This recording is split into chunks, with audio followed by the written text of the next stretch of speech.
As with its predecessors, Half-Life Alyx has quite a lot of cut content from a long and very fluid development history, stretching back to the development of the VR tech demo, The Lab. Numerous narrative ideas and gameplay concepts were created and tested to try and bring Half-Life Alyx to life. In reality, it's technically inaccurate for me to call any point of this development of Half-Life Alyx a beta or even an alpha, since everything is so fluid. Instead, I shall borrow the community's framing and look at the development of the game in eras of time.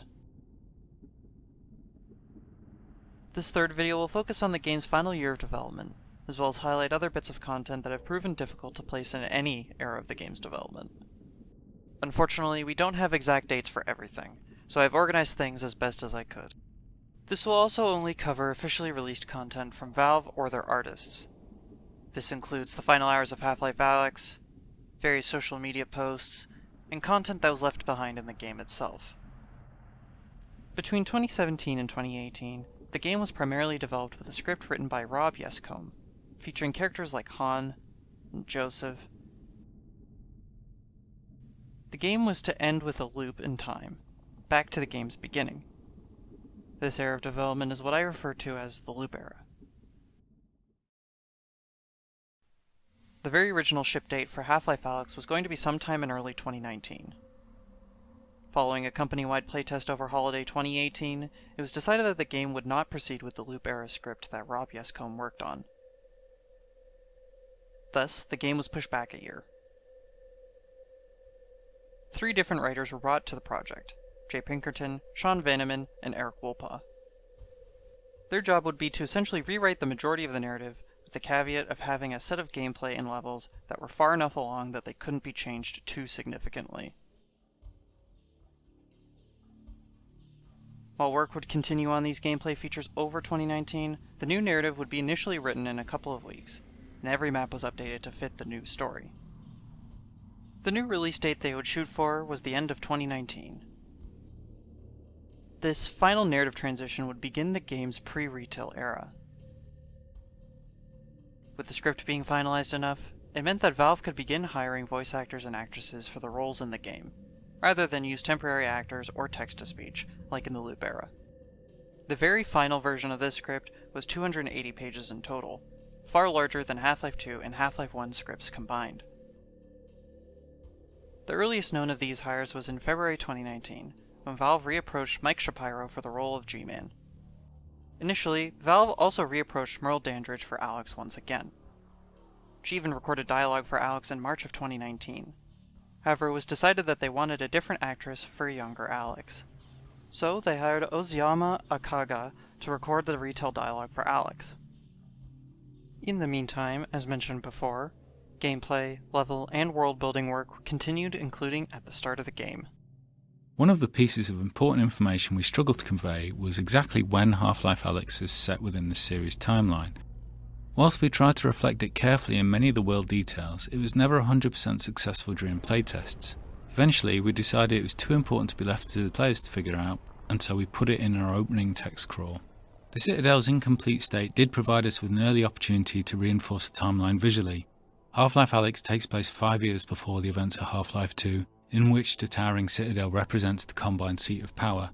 As we see here, however, early Combine infrastructure is a cluttered mess of cables and unusual structures sprawled all over the city, surrounding the Citadel's construction. One important story beat that was changed was that the Combine no longer started with Eli in their captivity. He wasn't making propaganda videos, but instead was out and able to do resistance activities, including a new sequence surrounding a call he makes with Alyx. In these first areas of the game, we grappled a lot with the density and prioritization of the information we were conveying to the player. Playtesting showed us that players in VR were easily distracted, often due to better peripheral vision, such that they'd focus on one scene element while losing track of others.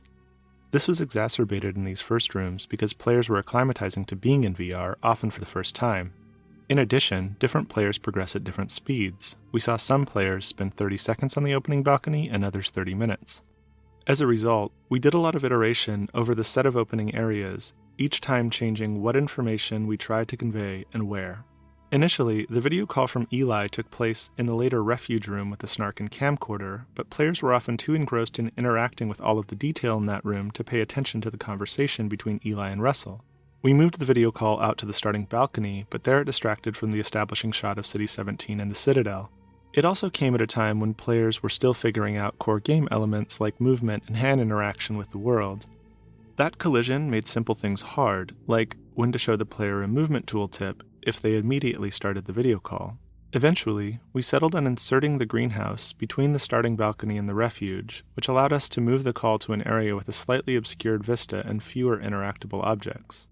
This avoided the distraction problems and ensured players were past the initial gameplay moments of figuring out their hardware and movement setup. It also had the bonus of allowing us to add further detail to the opening balcony and Alyx's refuge without fear of creating distractions from the video call. Beyond conveying critical information about the state of the world, the first 2 levels of Half-Life Alyx also needed to demonstrate some of VR's strengths. Conveying a sense of scale is something VR does much better than flat screens, and our early playtests showed us that nothing quite sold that scale more than seeing a Strider up close. In addition to the visuals, to fully illustrate the scale of a Strider at close range, we needed to do a lot of work on its audio treatment. Players had strong expectations about feeling the weight, power and presence of the Strider through its movements, particularly as it stepped on the balcony the player was occupying. In order to convey this power through sound, we layered multiple sound effects, allowing us to address ranges in the audio frequency spectrum and the temporal nature of those elements separately.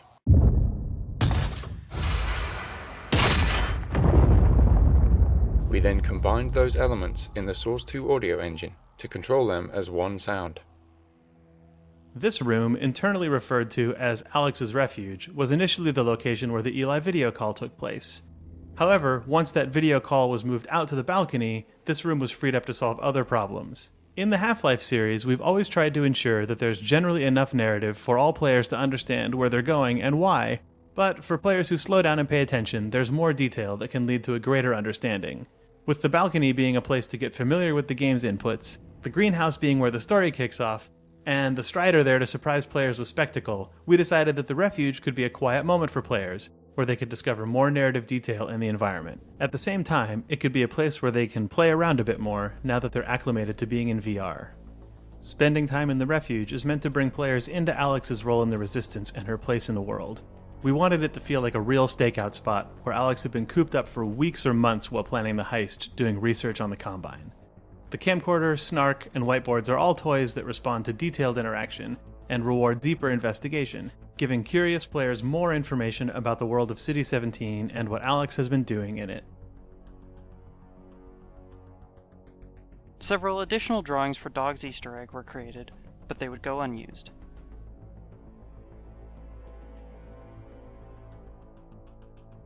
Because of the rewrite, Han was cut out as a character entirely, but elements of her designs would be reused. Some texture work, as well as the name, would be reused by a brand new character named Olga. Olga herself also went through several tests, including originally having all sorts of animations that are still referenced by her model, but don't exist. 2 critical pieces of information that we needed players to understand were simple to state, but not so easy to convey, that players were playing as Alyx Vance, not the Gordon Freeman they've played in all prior Half-Life games, and that Alyx is going to speak, unlike Gordon. These probably seem obvious to you now, but until we focused on them, it wasn't obvious to playtesters.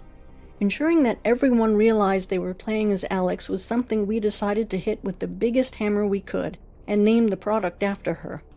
But even with that, we were very careful in Eli's video call to ensure it's reinforced immediately.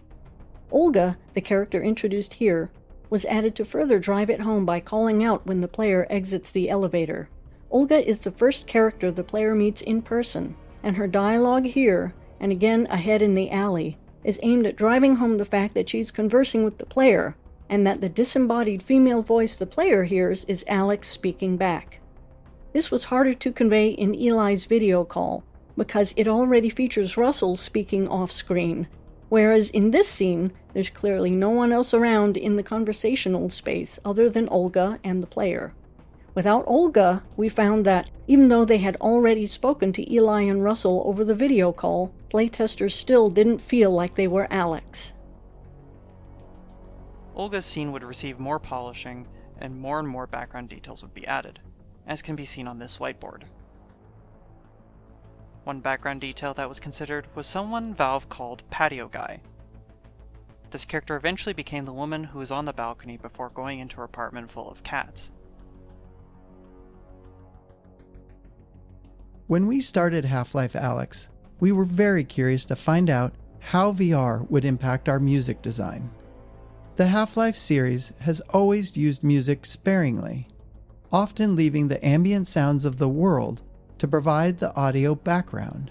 But it is a tool we like to use to highlight moments where the world state has changed in some important way. In this case, that something's riled up the Combine. In our early playtests of this scene, without music, but with many of the other visual and audio elements represented, we found some players didn't understand that they should move along, and that others became distracted by the interactive objects in the laundry. We experimented with some very simple quote-unquote action music to communicate the changing of the Combine threat level, as well as the story's intention for Alyx to get to safety, and found that players were less likely to forget their quest and move towards their goal. The music was kept simple and cinematic sounding to allow it to blend with the purposely complementary background sounds and gently start to normalize the use of music in VR in a familiar way. This success encouraged us to use the same technique in scenes with similar requirements later in the game. Mike Moraski, the game's composer, wanted the game's soundtrack to be evocative of the era between Half-Life 1 and Half-Life 2. To that end, he would draw influence from Nine Inch Nails and The Prodigy. The remainder of this level is designed to continue informing the player about the world they're in, and to support the increase in the Combine's alertness. We also wanted detail to make the city feel alive, something that becomes much harder later on, once the player has a weapon. This was tricky to design due to the challenge we're often faced with, the friction between narrative state and gameplay state. Here, the narrative implies that Alyx should be making her way back to Eli as quickly and quietly as possible. But gameplay-wise, we're at the start of the game, and players are still testing the limits of everything they can see and touch. Unsurprisingly, playtesting showed us that some players would dedicate themselves to following the narrative and quickly move through the area, while others would completely ignore the narrative and explore every nook and cranny. While it's tempting to simply remove all distractions in an attempt to unify all players towards following the narrative, it would send the wrong signal about the density of our world and how the game intends to reward players for exploring it. So we spent months refining this section, adding, changing, and removing elements. We tried to find the right level of narrative tension, where players felt like they should be moving along, but not so quickly that they can't stop to tinker with something.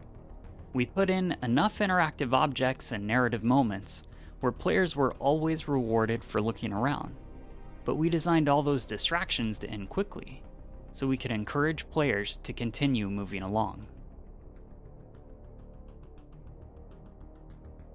Several elements were cut or reworked in this first map. All of this can be found in the map file still. The elevator you briefly go into at the safe house originally moved, having a funk track train in place.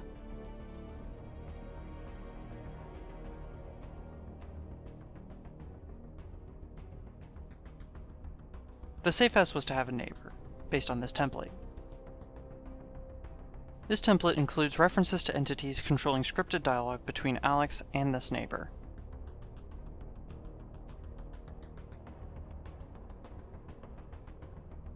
The pigeons dotted around the map were originally going to be AI-based, like in Half-Life 2. However, they would be converted to animated props. We know this thanks to the unused AI relationship entities sitting next to the pigeon spawns.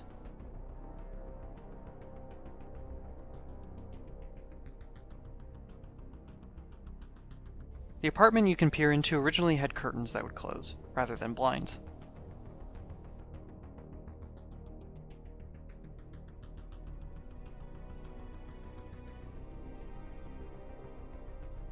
There also appears to have been originally far more biking citizens in this area. There was also a point in time where the windows of the laundromat had some sort of marker writing or drawing on them.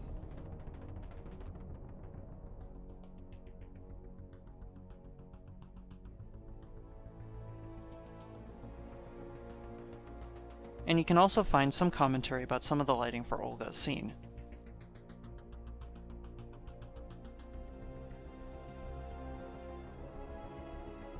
Several scripts that did end up in the final game were renamed, such as this Combine truck encounter.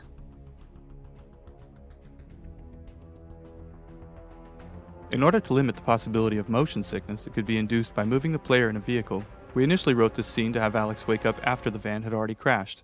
Players found this underwhelming, however, since the game seemed to be needlessly holding back an exciting moment that they could have experienced for themselves. Addressing this meant that we had to tackle the technical problem of moving the player comfortably in a vehicle. In this van, and in the train at the end of the map, you'll notice that the outside world is only visible through small windows. These outside views are necessary to provide motion parallax, but the small window size ensures that the player's field of view is always dominated by the vehicle interior, which is naturally in the player's own frame of reference. This greatly reduces the occurrence of motion sickness. Aside from the parallax of the outside world, we use animated lighting and careful sound design to produce the effect of riding in a vehicle.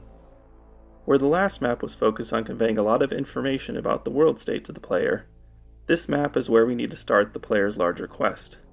That means the player must leave this map with an understanding of what's happened to Eli, and what they're going to do about it. The player also needs to meet Russell, so they have a face behind all the radio dialogue throughout the game. Finally, we need the player to collect the gravity gloves and the pistol and learn how to use them both. This is a daunting list. From experience, we know that if we cram all that into a single scene, players won't be able to remember more than a couple highlights. So this map's purpose is essentially narrative pacing. We need to draw apart the required events, separating them with enough time and space that players could ingest and remember them. At the same time, we're a little under the gun.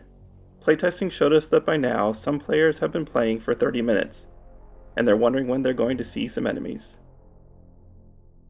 One of the first steps the writing team took on this map was to flesh out a scene between Russell and Alyx that covered all the dialogue we needed.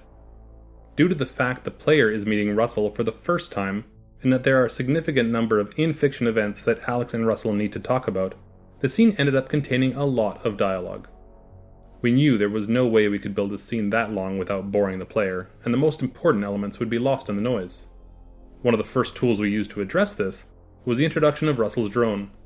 It allowed us to take chunks of the dialogue from that original scene and deliver them throughout the area preceding the scene. This meant the scene itself could skip over the in-fiction preliminaries and get right to the critical goal delivery.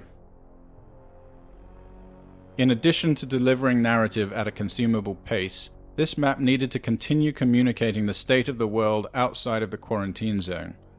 We also wanted players to understand when Half-Life Alyx takes place in the larger Half-Life timeline, and to see for themselves the massive scale of the Citadel under construction.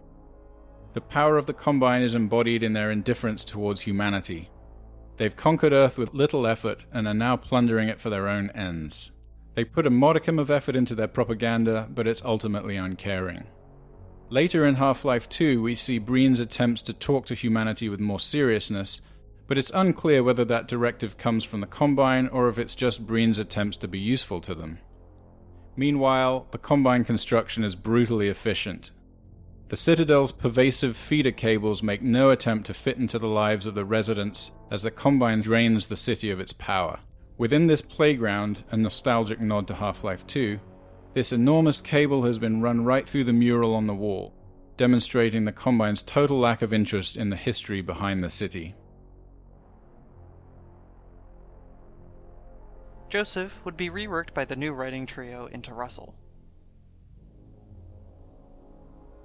A model was created for Russell as well. As seen in the background, Russell had a mustache originally.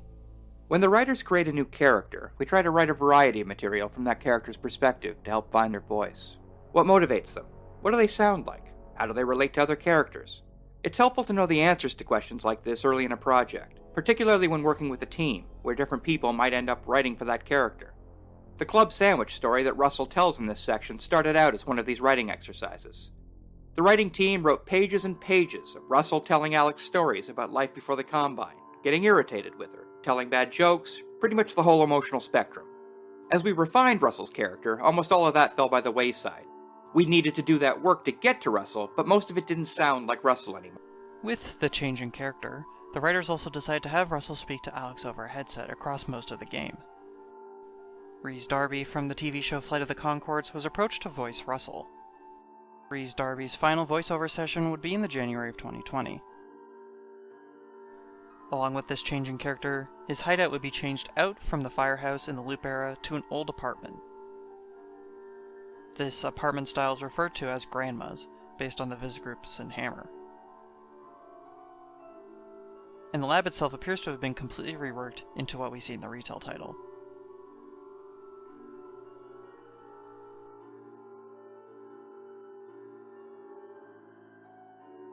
Russell's laboratory is the first time the player is in the same room as another character, and it highlights one of the main challenges we face when designing choreographed scenes in VR, keeping the player and characters out of each other's space. In previous Half-Life games, we could always forcefully move the player if we really needed them out of the way. We made several attempts at finding a similar solution in VR, but found that it often made players feel deeply uncomfortable or disoriented. So instead, we designed these spaces to allow for a natural separation between the player and our characters.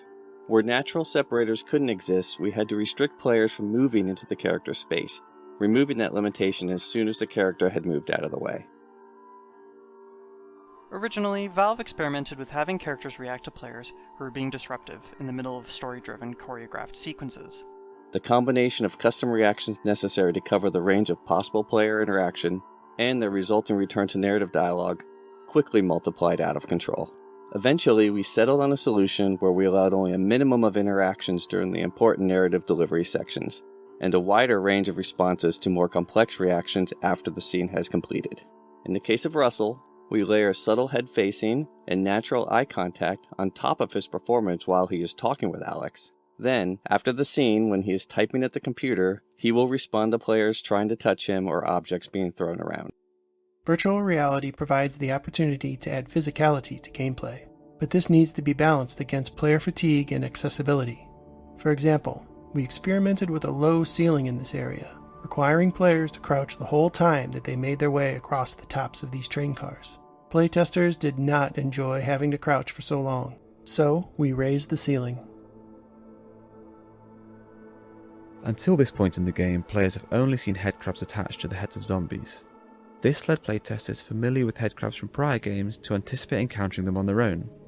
We decided to play up this anticipation by foreshadowing the first headcrab encounter with a headcrab that drops out of a vent before disappearing, as well as headcrab sounds in the environment, including a threatening headcrab sound coming from the partially boarded up doorway ahead. Slightly deeper into the tunnels before Gary's mural are some unused scripts and sounds for what appear to be a vertical, hand-cranked door.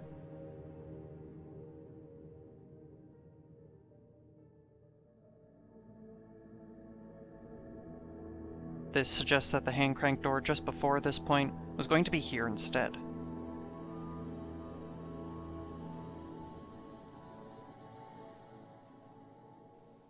For the longest time, the area beyond this point was just the dot pattern needed to solve the door puzzle.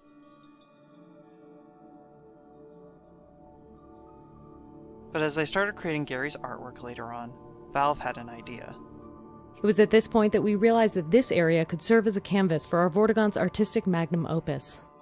To do this, we organized the dot patterns into a sort of swirling star field behind the Vortigaunt's art. The imagery itself, which was inspired by petroglyphs and other traditional rock art, portrays many significant events from the Combine invasion, painted hurriedly by the injured Vortigaunt, almost as if he was trying to capture what fleeting memories he still had of the vortessence from which he had been severed. The fact that Vortigaunts have a complicated relationship with time gave us a lot of leeway in terms of drawing this as a strict, linear timeline. For example, you may notice that the Vortigaunt uses contemporary Combine troops as shorthand for Combine invasions from the past, or that the timeline is just generally hazy. A little from the past, a little from the present, and a little looking forward to the future events of Half-Life 2. During our earliest attempts to write Alyx, our instinct was to have her react to absolutely everything. But what we learned from playtesting was that Alyx reacting too much could actually be off-putting. Say a player is in a really tense, zombie-filled level, and they're having a great time, but suddenly Alyx is in their head, sounding angry, or frightened, or anxious. These Alyx reactions were creating a disconnect between how the player was feeling and how the character they were role-playing as was feeling. So we took a lot of those out. The Alyx reactions we left in tended to be the ones that were practically universal. Alyx's reaction here to the surreal entrance to the Vort hideout is a good example, where it was just so different from everything the player had seen up until then, and kind of takes you by surprise. We watched so many playtests where the player would see it and say, "Whoa, that's weird." So we had Alyx say the same thing a second later, almost like an echo. Gary's whole scene was reworked throughout 2019, something noted in the scene entity names, and the names of animations added to his model.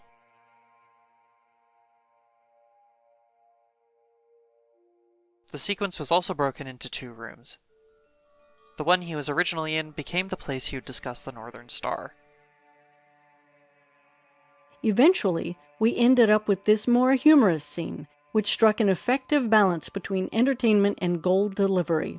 Importantly, we also distributed the scene across 2 separate rooms, breaking the information delivery into 2 steps.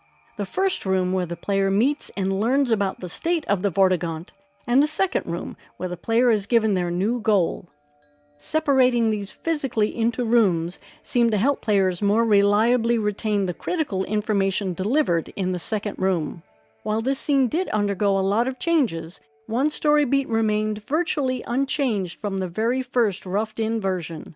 The moment the Vortigaunt tosses a headcrab carcass down to the player and yells, "Sustenance!" right from the start, this moment always got a great reaction from playtesters and remained all the way to the final product. For as long as we've been making choreographed scenes like this one, we found that there are 2 types of players.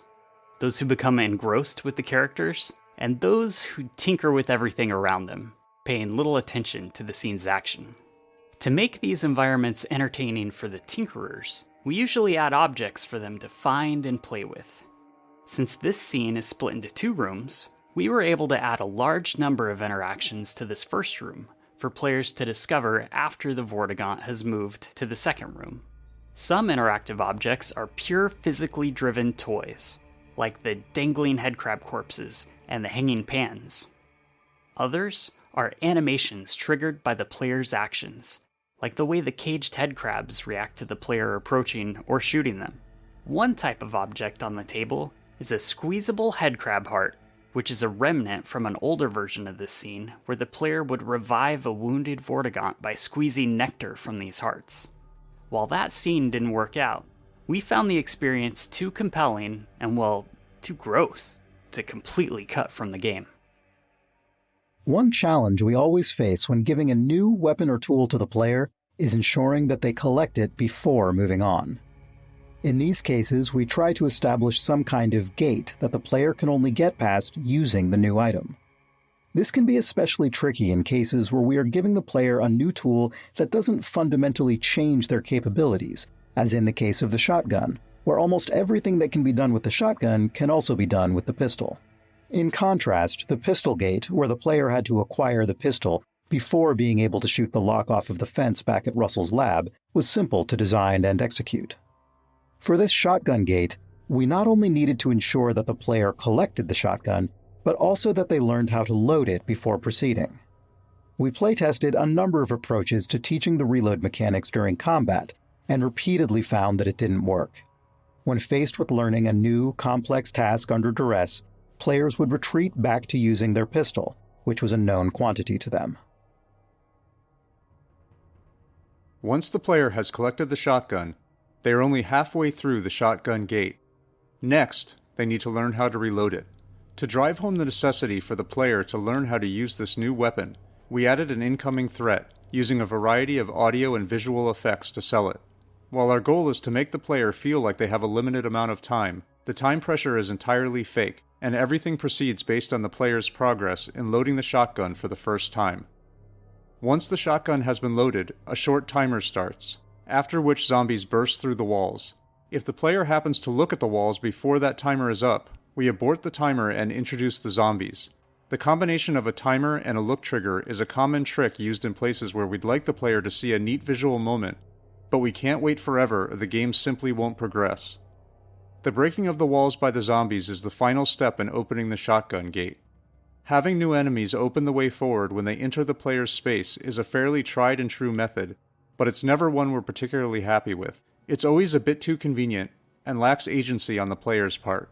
But in a setup like this, which contains a novel puzzle, a new weapon, and its associated mechanics, plus an ambush, we're already dealing with a lot of design complexity packed into a small space, and further additions would complicate the scenario even further. As with the shotgun and the pistol, we needed a gate for the flashlight to ensure the player couldn't proceed without it. We tried a number of designs around the moment where the player collected the flashlight, but they all ended up being about the player picking up an object, and not specific to that object being a flashlight. Given that the flashlight's primary function is to provide light, we felt the gate needed to be an area of darkness. We also really wanted the player to be excited to get the flashlight, and that meant they had to experience darkness before collecting the flashlight. This turned out to be an interesting challenge, because we already had many poorly lit areas prior to this, and now we needed an area that was so dark that players would correctly interpret it as a gate. Our initial implementation was simply to ensure there were no lights within the hallway. Unfortunately, playtesting immediately showed that wasn't enough. Some VR headsets have extremely low black levels, and on those headsets, enough light bounced in from this lit area to enable players to move forward. In addition, our low ground fog provided just enough contrast in the dark hallway for players to make out the scene and stumble through it. Even once we removed fog and bounce light in this area, we saw yet other ways that players tried to move forward.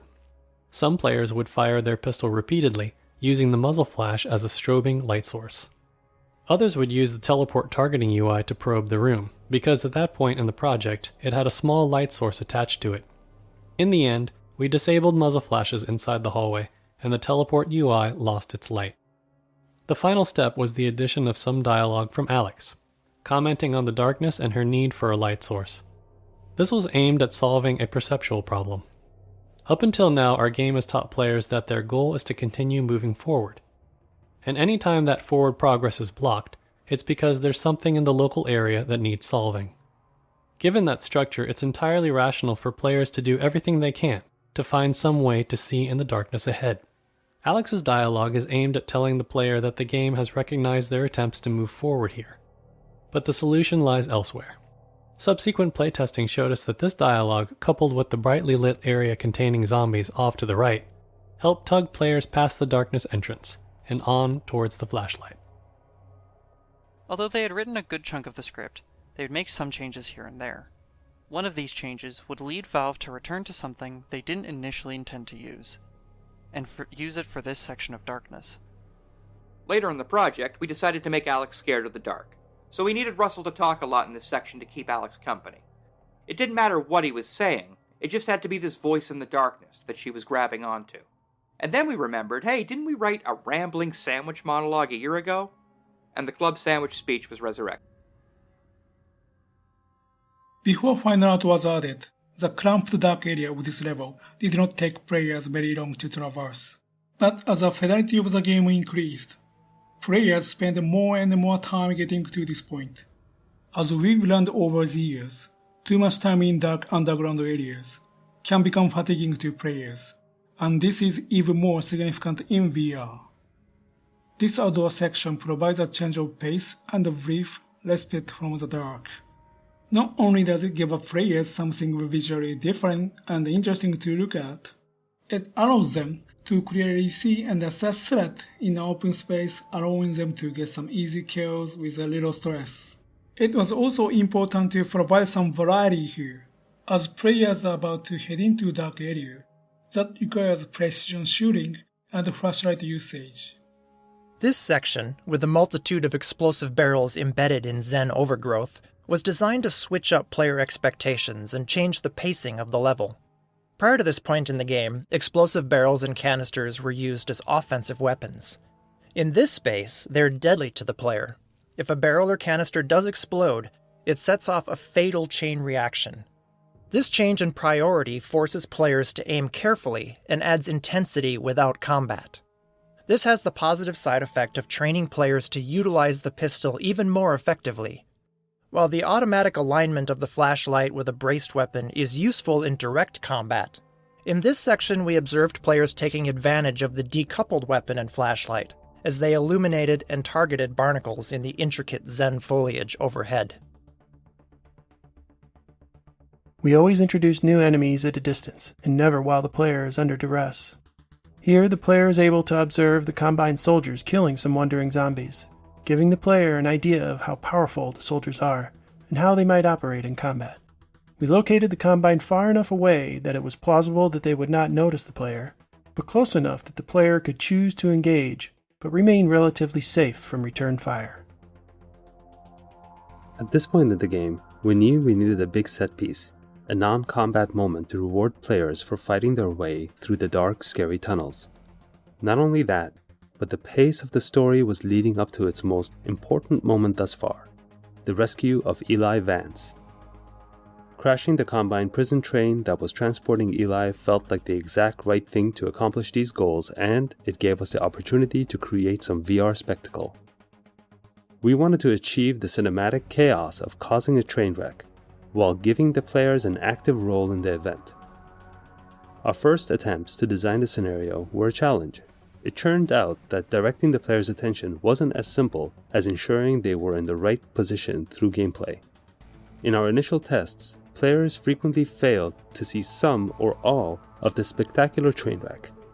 The crash was one of the first destruction sequences we put into the game, so we had a lot to learn about player behavior in VR and how to direct the player naturally to immerse them in the chaos. On top of that, to continually hit our target frame rate, we needed to create a cascading series of events, so that only some of the destruction was happening at any given time.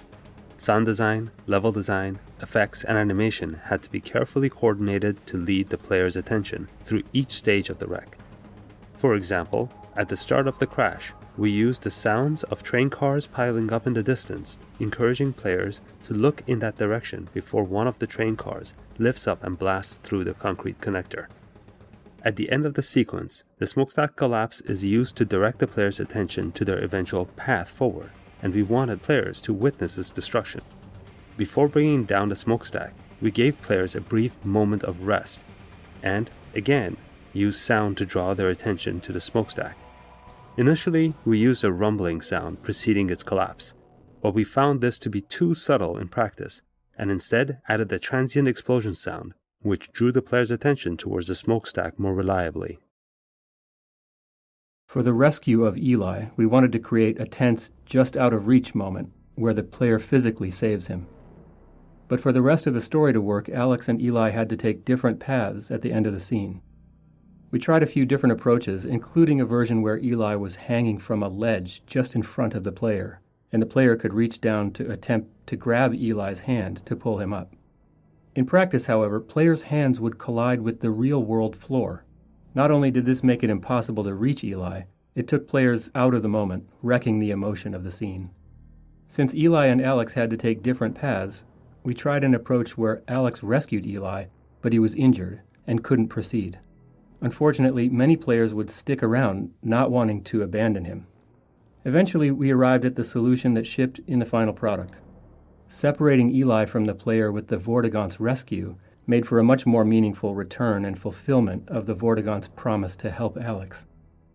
The datapod that Eli found was an addition that not only let us integrate Eli back into the story later, but also gave him something to do, so there was a much stronger reason why he would not accompany the player on their journey going forward. This entire section of the map, from the start of the keycard puzzle up to this room, was added specifically to show the player the vault on its own. Without this little detour, players would otherwise have their first view of the vault at the entrance to the Northern Star Hotel, which was also when they would see their first Combine substation. So much new information all at once led many players to confuse the vault with the substation, or just miss it entirely, so we created this area of the train station to highlight the vault on its own. Even though players are required to enter this room to get the second keycard, they still wouldn't necessarily notice the vault outside, so we added some dialogue with Russell about looking out the window to see it. This may be a bit heavy-handed, but it was necessary to solve the problem of players not recognizing the vault when they saw it later in the game. The keycards used in the subway were originally orange and green, as seen in Claire Hummel's original design, as well as in the name of the skins in-game. Typical players spend up to 2 hours progressing through the interior spaces of the Northern Star Hotel, and we found in playtests that they often had trouble remembering their next goal of disrupting the Combine substation above. In earlier tests, the vault constantly reminded players of its presence by emitting a repeating abstract musical pattern.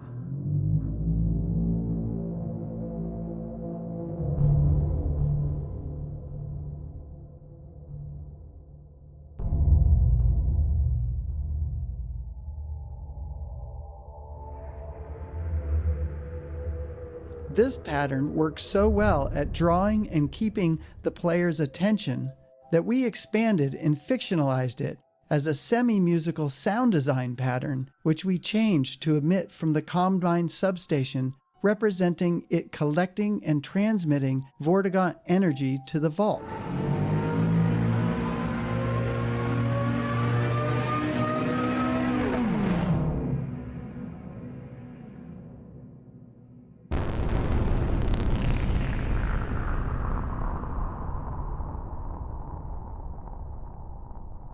While in the hotel, the player does not have line of sight to the substation, so we repeat this sonic pattern at varying volumes within the hotel, as a reminder of both the Combine substation and the vault outside.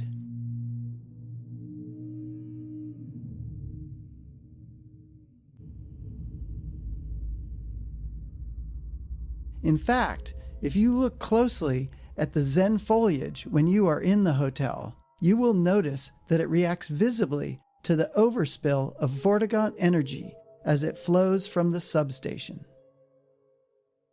Character performance within a VR game has a unique set of opportunities and challenges. In our efforts to keep control in the hands of the player, we must create a performance that is interesting enough to maintain players' attention, but flexible enough to allow for player freedom. This scene has the most face-to-face interaction in the game, and there is no physical barrier between the player and the Vortigaunt when he first appears. At one point, we played with the idea of a jump scare when the Vortigaunt is released, upending the player's expectations of what had been referred to only as a battery up until that point. Not only was it a bit ham-fisted, but the Vortigaunt came flailing out of the pod, frequently into the same space occupied by the player. To solve this problem, we cut the jump scare and slid the pod back out of the player's space as it opened, to allow for the Vortigaunt to emerge at a comfortable distance. We faced a similar challenge when determining how to get both the player and Vortigaunt to their next locations without intersecting. We wanted to get the player and Vortigaunt side by side overlooking the vista, while the Vortigaunt delivered critical exposition. It would have been awkward for the player and Vortigaunt to take the same route along the catwalk, so we looked at other options, including exploring ways that the Vortigaunt may have once moved in its native environment. With long forearms, it's feasible that the Vortigaunts may have moved around as quadrupeds, so we chose an agile four-legged scramble up to the higher platform where he can deliver exposition without contending with the player for space. One of the core subplots of the storyline is regarding the Combine imprisonment and use of the Vortigaunts to trap the G-Man. The multidimensional power of the Vortigaunts to detain the seemingly invincible G-Man is established in previous Half-Life lore. Through the use of their prisoner pods and substation technology, the Combine extract the power of the Vortigaunt's vortessence chant, tune that energy, and then transmit it to the vault to contain the G-Man. To communicate this Combine process to the player without explaining it through lengthy exposition, we used musical sound patterns to represent the process implicitly. If you stand near the pods holding the Vortigaunts, you can hear them groaning their chant in a slow but semi-musical pattern.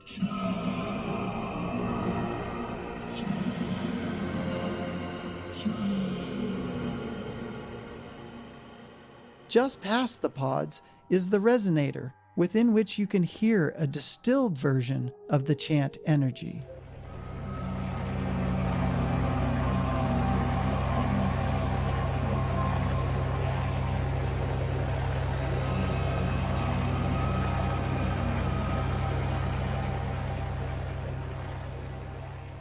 Finally, the cables are activated with the concentrated Vortigaunt energy, which is harmonized in varying patterns and intermittently transmitted to the vault once the energy is sufficiently tuned.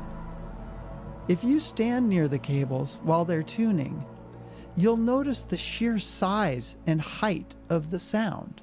This was achieved by placing the sound emitters for each cable at the locations of the actual cables themselves. The sound of the cables covers a broad frequency range, which emphasizes Steam Audio's head-related transfer function processing. That simulation, combined with the feedback of the observer's inner ear as she looks upwards, gives the same impression of scale that VR is known to give visual objects.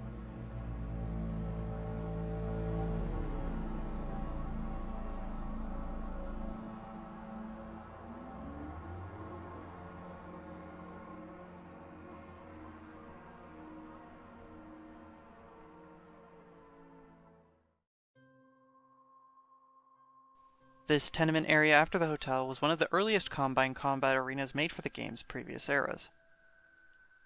It did teach Valve lessons on combat pacing. To help cut down on fatigue, we added gaps between the Combine encounters and removed some of the combat altogether to better pace the experience. The trip mines in the stairwell following this battle are a good example of one of the pacing elements we used to slow the player down and let them recuperate before the combat ramps back up again. Once we had the spine of the game complete, teams went through the maps looking for additional opportunities to add the character and tone that players associate with the Half-Life games.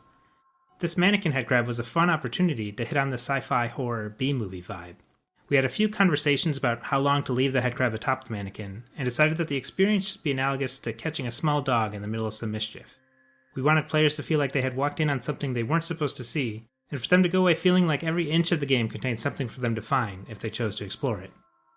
After an early update to the headcrab sounds where details like breathing and grunting were added for the first time, we received feedback that the new sounds were too cute and familiar, moving the headcrab too far in the direction of a cuddly creature rather than an alien threat.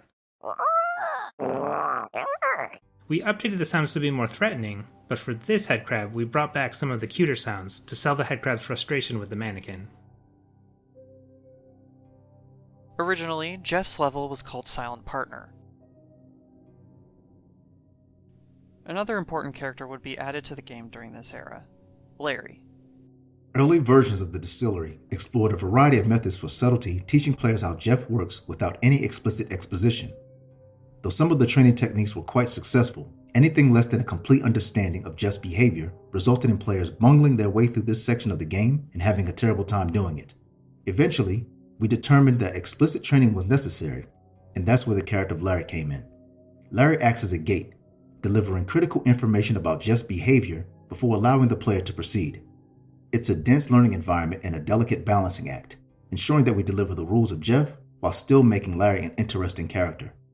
To spread out the exposition, you'll notice that it's distributed over a few different story beats as Larry first introduces Jeff, then demonstrates Jeff's predictable reaction to a breaking bottle, and finally explains that the player can prevent their own coughing on Zen spores by covering their mouth. It's likely that Larry's introduction sequence is going to be different. In the room he's first seen in, you can find an unused headcrab ragdoll spawner, right above where he is situated. It's possible this introduction sequence was to be similar to Father Grigory's interactions, where he would shoot a headcrab you can't see, and likely alerting Jeff in the process. This same room contains numerous scripts for debugging, which they all primarily remove Larry from the level. Toner puzzles are a useful design tool, since they force players to move around the environment and also occupy their primary hand via use of the multi-tool. In this area, the player has to aim their flashlight to navigate, point their offhand to teleport, cover their mouth to prevent coughing, follow wires with the multi-tool, and potentially pull bottles with their gravity gloves. The player has to make trade-offs as they proceed, since their two hands are overcommitted by design. One-handed players are even more overwhelmed by these many tasks. This is why we littered the distillery with gas masks the player can attach to their mouth, so they won't have to use a hand to muffle their cough. The playtest did include a version of Jeff's elevator scene, which became a hit internally. Right from the beginning of development, we intended to feature a variety of visually distinct Zen flora and fauna in Half-Life Alyx, but we didn't yet know how these visual elements would be used to craft interesting gameplay. Referred to internally as Zen clams, The Zen plants you would see here were originally built to add visual flavor to the world and were only lightly interactive. They would track the player's head and hands and would close tight if the player got too close. When we began working on Jeff, we wanted to find surprising new ways to use sound as a core gameplay mechanic. In particular, we wanted to make players wary of the environment around them.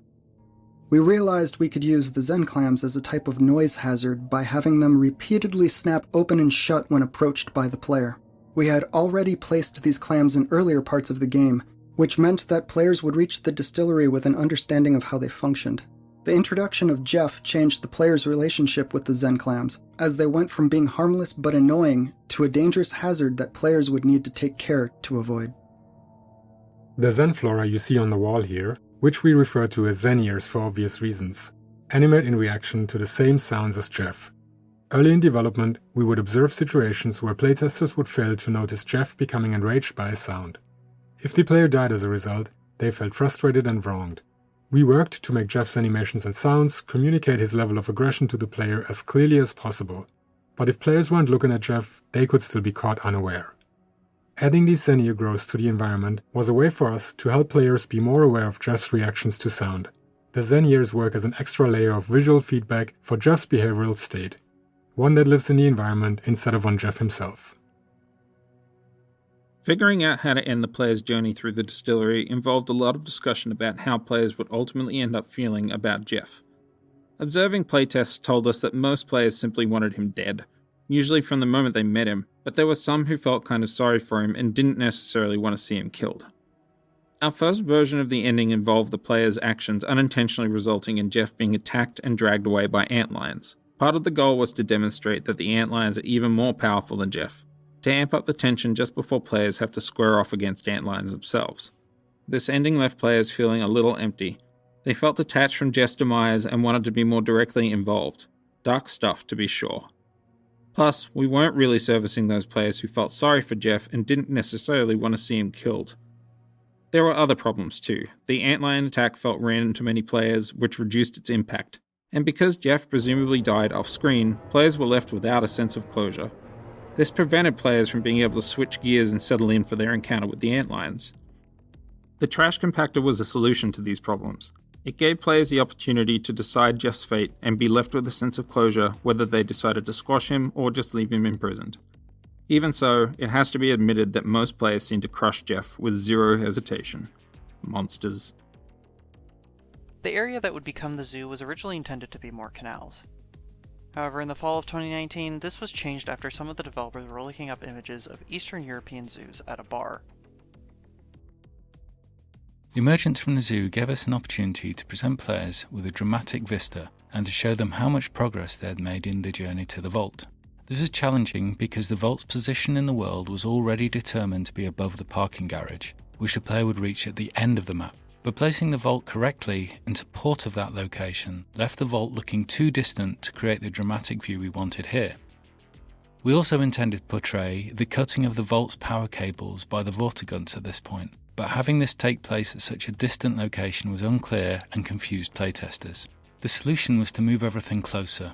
The vault looked more imposing looming above the player, and the effects of the Vortigauns' cable cutting efforts were much clearer. All we needed then was a conceit to justify the two vault locations, the location here at the start of the map and the eventual location at the end of the map. Around this same phase of development, we were in the process of defining exactly how the player would bring down the vault, and our solution to that problem also helped justify the two vault locations. Tractor beams are a familiar cliché in science fiction and often share a common visual style of an enveloping force field emitted net-like from a single point. Using a tractor beam as a combined failsafe device to catch the vault served us well here. It allowed us to prevent Alyx from being crushed by the vault dropped out of the sky when the Vortigauns cut the final power cable, and it gave us a satisfactory mechanism for moving the vault to the location we need it to be at the end of the map. Throughout the map, the beam itself also serves as a beacon, ensuring that the players are always able to recognise their new goal, the tractor beam control station. The final twist of the game presented quite a few storytelling challenges for the writers. The game is long, much longer than a movie, and the surprise reveal of the G-Man at the end felt almost impossible to sustain over the entire experience. Everyone on the team assumed that through basic deduction, most players are going to figure it out along the way. So the solution, like in most good stories, was to just add more stuff, more details, more questions, and more nooks and crannies to the plot. The writers quickly realized that there was one big distracting name, Gordon Freeman, that would pull the player's attention away from any theories they may be cooking up on their own. We then realized that we could use the absence of the G-Man in the story, in the eerie parallels between the G-Man and Gordon's experiences at Black Mesa, to redirect player attention and propel the story towards the final act. If the player thought they had uncovered a new mission to save Gordon Freeman from stasis, then the twist at the end could be secure. To pull it off, the writers created a new, mysterious character, a scientist collaborating with the Combine. This addition came late in the project, so the writers relied on another tried-and-true tact: base the character on an actor we're fond of, and then do our absolute best to cast and record with that person. The chosen actor had struck a particular tone with the writers. She has an easy, in-command confidence, and a smooth southern Missouri drawl. This not only sets her apart from the other characters in the Half-Life universe, but makes the character easy to hear on the page, which is incredibly important when time is short at the end of the project. And once she was in the studio, her pitch-perfect performance assured us that we'd made the correct decision. Of course, then the scene still had to be built. Level designers figured out what existing chunk of level track could be bumped out to fit the scene. The area we chose previously held some barnacles and a few light puzzle elements, which the designers weren't upset to lose.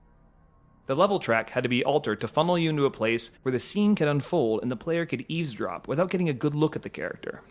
This served two purposes. One was that it would benefit the mystery for this scene to feel furtive and for the identity of the character to remain secret. But also, we could shroud the performance and the intricate facial animation necessary to bring a character to life, all in shadow, for the animators and the choreographers. Like in a lot of cases, not doing the work was the correct thing for both the story and our tight shipping schedule.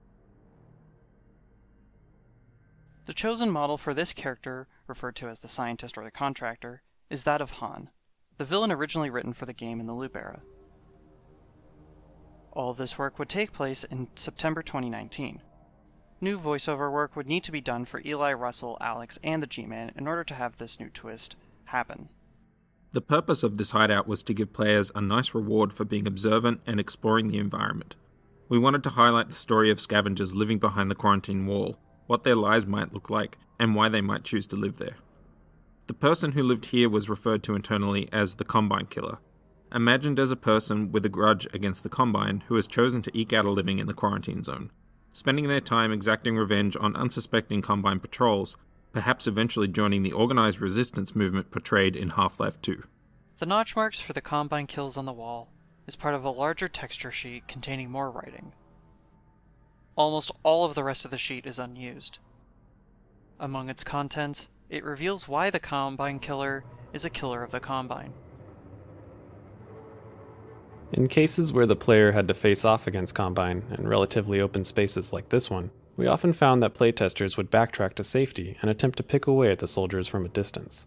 The playtesters would ultimately be successful in clearing the combat space, but would feel unsatisfied with the encounter due to the repetitive and static nature of the tactics that they employed.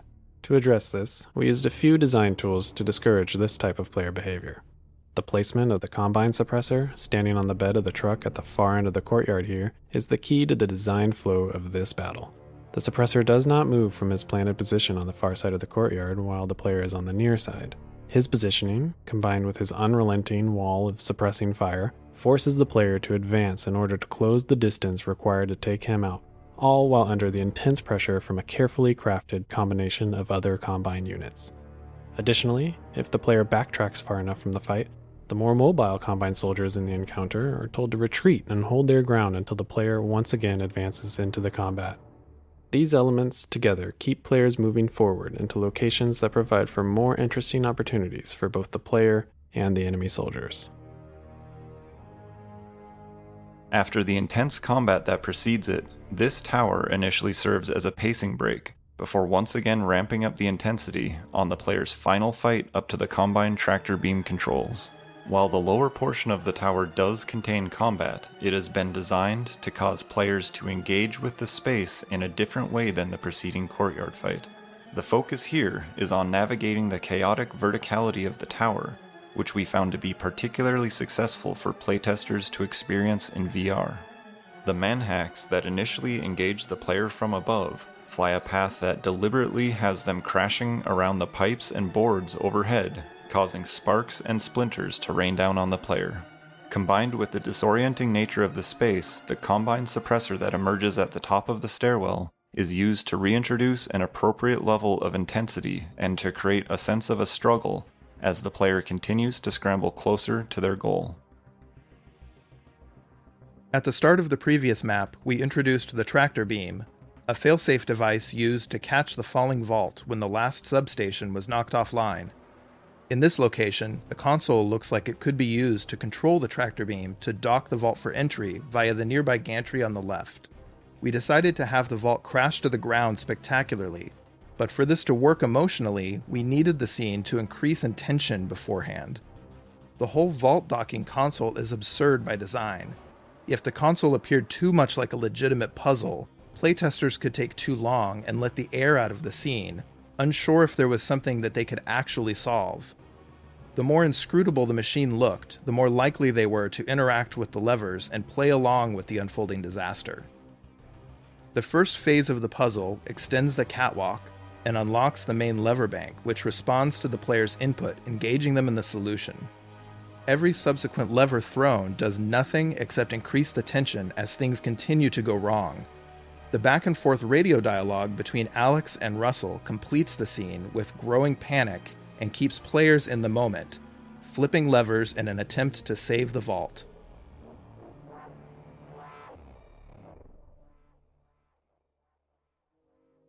Through many iterations of the Strider encounter, we would find ourselves having functionally solved a problem, only to realize that we also had to fictionally contextualize the solution so that it made sense. For example, we designed this entire map to include combat with Combine soldiers. But how should we fictionally place them in this destroyed space? How could we put a disabled Strider close to the player? What were the Combine doing here prior to the vault collapse? This soldier was placed here to communicate to the player that some Combine were in the area investigating an antlion infestation before the vault fell on them. In fact, you can see some dead antlions nearby. If you listen closely, you'll hear the soldier trying to contact the rest of his squad, letting the player know that they are not alone and that there is likely to be more combat ahead. Although we could excuse a few random Combine in this area left over from investigating the antlion infestation, we needed a way to justify the large squads of Combine in the combat encounters that occur later in the level. These two Combine are part of a squad sent down looking for survivors after the vault collapse, and their dialogue is designed to inform the player that this Strider they have found may not be dead. Fictionally, it is the player's combat with these two soldiers that alerts the rest of the Combine in this area to the player's presence.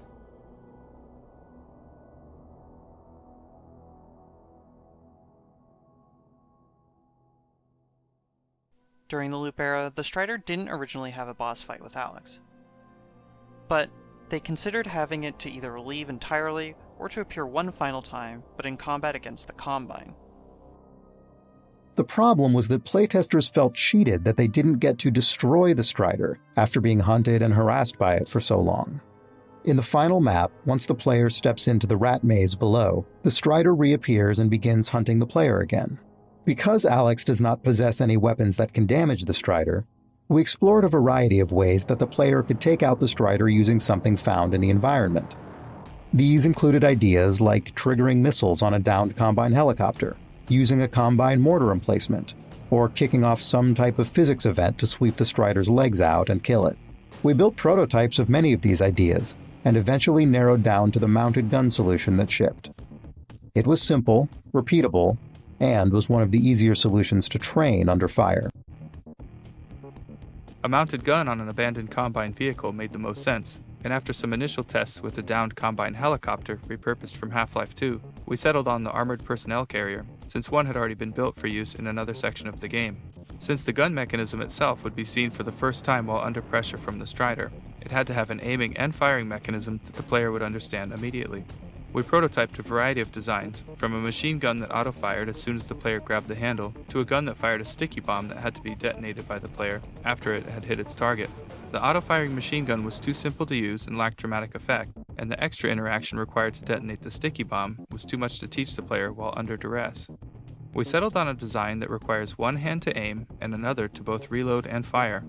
Requiring the player to push the firing mechanism all the way forward to reload was necessary to prevent the player from firing too rapidly. The gun's shell reloading animation is directly driven by the player's motion and communicates to the player that they must move their hand all the way forward to reload before being able to pull it back to fire. By the fall of 2019, Valve were not feeling satisfied with the Vault's gameplay. The puzzles from the loop era that were spread out throughout the Vault were to be changed. In one case, the puzzle was stripped out, but the geometry remained. The most notable of these was in the mirrored apartment. Players originally had to spot and correct differences between the top and bottom apartment spaces in order to escape that area. Instead of surreal interactive puzzles, the first half of the Vault became a journey through an increasingly bizarre set of spaces that were once the apartment building the G-Man was captured in. The biggest addition, however, would be the use of the Vortigaunt energy balls in the final combat sequence of the game, placing a loop era grenade battle with the Combine. As the player first views and approaches the cage, the object of their long quest, we wanted to give them a dramatic musical sense of the moment, yet have it remain unsettling and consistent with the experience of the rest of the Vault. We continued to utilize variations of previously heard musical elements, but this time more clearly and slightly less abstracted. As in previous pieces, the swirling string elements are taken from the musical palindrome heard in the Sideways room, but these pieces are dislocated, out of sync, and juxtaposed against each other to represent multiple clashing realities and timelines.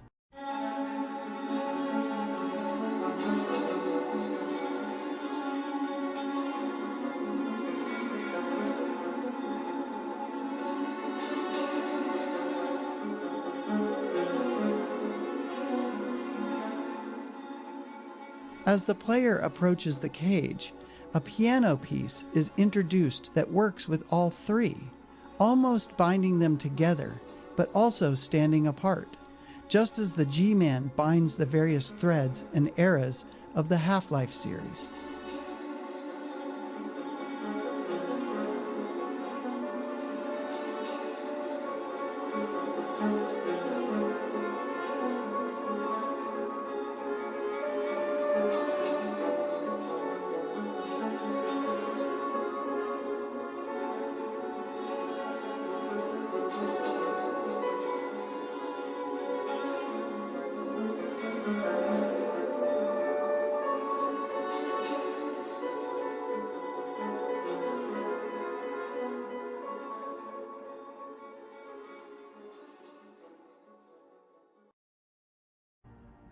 A more complicated method of freeing the G-Man was also tested.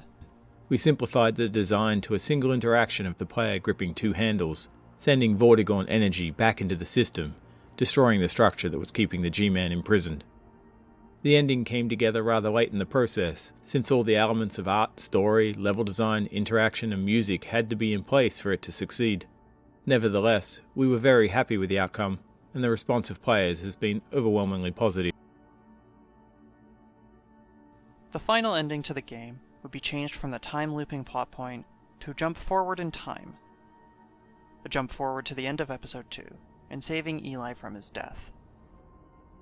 Despite not having performed the G-Man in over a decade, Mike Shapiro did his initial recording session for Half-Life Alyx in one 20-minute take.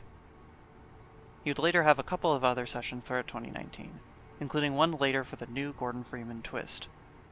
While developing G-Man's final monologue, 2 lines were cut. One from earlier on in response to Alyx. That is a question with a multitude. And one is a reminder to the player during the advisor kill sequence. Your glove, Miss Vance. Several loading screen hints were also cut from the game. They can still be found in the game's files. These tips would contain not just gameplay hints, but little lore blurbs as well. Some of these tips repeated between chapters. New lore blurbs would have been rotated in as you progressed. Although it's unknown if this was intended, but the tips stop when you would go to the tractor beam controls near the end of the game. The final skybox images used across the game are all edited images taken at the North Pier of Harp Beach at The Hague in the Netherlands. One unused skybox left in the files, named Light Test Sky Sunny Basic, gives a clear daytime view of it, featuring a sporting event at the nearby beach stadium.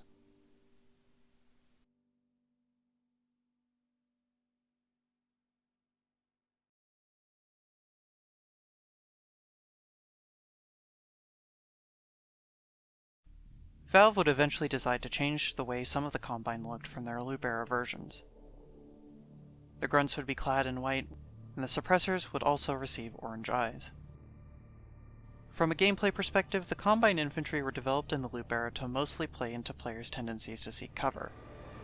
Their AI was developed with the ability to occasionally flush players out of said cover with grenades. But these infantry still needed to be paced to allow players time to understand basic combat. So we were careful to slowly introduce the various types of soldiers, and even individual features within the soldier classes. For example, these early fights against Combine soldiers only feature the basic grunts, and these particular grunts don't carry grenades. This means they don't actually have the capability to flush a player out of cover. We found it was important in these first fights to give players all the time they need to learn to use cover effectively, before we start introducing enemies that could try and flush them out. It's generally a requirement that all new enemy types have a section of the game designed to introduce them. We rarely build the introduction early on in the process though, because it's often through playtesting that we learn exactly what aspects of the new enemy need to be highlighted in the introduction. In addition to understanding the capabilities of a new enemy, we also find introductions help solidify the very existence of the new enemy type in the player's mind. Without an explicit introduction, we sometimes find that playtesters confuse multiple enemy types, conflating them in their minds. This was the case with the Suppressor, the class of soldier that's designed to pin a player behind cover while other soldiers advance on them. The Suppressor is an inversion of the previous soldier classes, who've all focused on trying to push players out of cover. The Suppressor introduction stretches across the next two rooms. In the first, players see the Suppressor firing at zombies, giving the player a moment to safely observe its firing behavior. They also get to hear its associated sounds, which are important to learn for future encounters. In the second room, players learn to fight the Suppressor themselves. This is relatively straightforward when the Suppressor is alone, but will become more involved in later arenas where we combine the Suppressor with other soldier types. Originally in the zoo enclosures, a Suppressor was supposed to spawn up on the Combine watchtower, but it was removed.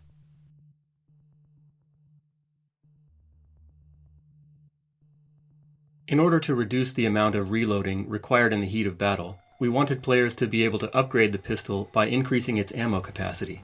That might seem like a small change, but implementing it in a way that was intuitive to players and that didn't have a lot of negative side effects was surprisingly tricky to get right. Our initial mechanic for increasing the ammo capacity was to use double-sized clips. Once the pistol was upgraded, the player's backpack held clips with twice as many bullets, and those were represented by a clip model that was twice as long. But unfortunately, the longer clips presented a lot of distracting fictional problems. For one, they looked ridiculous protruding out of the bottom of the pistol. Players were also left wondering what was going on in their backpack to transform the single capacity clips that they put in there into the double capacity versions that they were pulling out. We were also left with the sort of absurd implication that the pistol clips found in the world now magically all had to be the upgraded double-sized versions. While we did scrap the double-sized clips, the concept was still enticing. We just needed to find a better metaphor. So then we started looking at the hoppers that were used on paintball guns that can store large amounts of paintballs. In fact, the final upgrade that resulted from this whole line of thinking is still internally referred to as the bullet hopper. So with this in mind, we next needed to design an intuitive interaction model.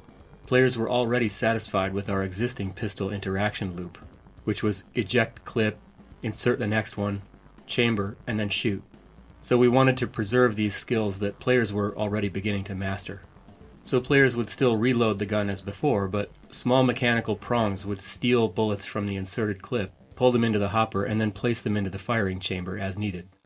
Audio cues were also added to clearly communicate the state of the hopper loading process. The hopper also impacted the visual design that we used to convey the state of the pistol. Originally, the clips themselves had a numerical counter indicating the number of bullets remaining. And on its own, this was fine, and players understood it easily. but the readout on the bullet hopper was on the opposite side of the pistol and had a pattern of blue dots indicating the amount of bullets remaining. So these two representations in two different locations made it difficult for players to quickly determine the total number of bullets in the upgraded gun. To solve this, we designed a single visual readout on the side of the pistol grip.